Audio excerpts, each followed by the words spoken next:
Hello বন্ধুরা, সন্ধ্যার আলাপ ঘরে অনেক দিন পর আবার তোমাদের সামনে খাবারের থালি নিয়ে হাজির হয়ে গেছি। দেখো, আজকে মঙ্গলবার নিরামিষ করেছি, তাই নিরামিষে কী কী রান্না করেছি তোমাদের দেখাচ্ছি। এটা হচ্ছে ভাত, লেবু লঙ্কা, আর এটা হচ্ছে টমেটোর বড়া, বেসন দিয়ে ভেজেছি। দেখো বন্ধুরা, টমেটোটাকে পাতলা পাতলা করে কেটে তার মধ্যে নুন হলুদ মাখিয়ে বেসনের মধ্যে একটু নুন হলুদ, একটু গোলমরিচের গুঁড়ো, একটু জিরের গুঁড়ো আর একটু দিয়ে কালো জিরে করেছি। এটা হচ্ছে ধনে পাতার বড়া, আর এটা হচ্ছে উচ্ছে বেগুন ভাজা, আর এটা হচ্ছে বন্ধুরা ভেন্ডির বড়া। এই দুটোই জিনিস নতুন। দেখো, কচি কচি ভেন্ডি, তাই ভেন্ডির বড়া করেছি। দেখো তোমাদের দেখাচ্ছি। পাতলা পাতলা কচি ভেন্ডিগুলো দুচির করে তারপর পাতলা করে ওই একই বেসনে এইটা ভেজেছি।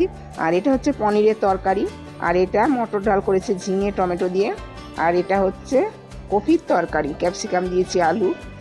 বন্ধুরা, আজকে দুপুরের মেনুটা তোমাদের কেমন লাগলো কমেন্টে জানাবে, আর একটা লাইক সাবস্ক্রাইব এবং শেয়ার করে দেবে। Thank you, tata.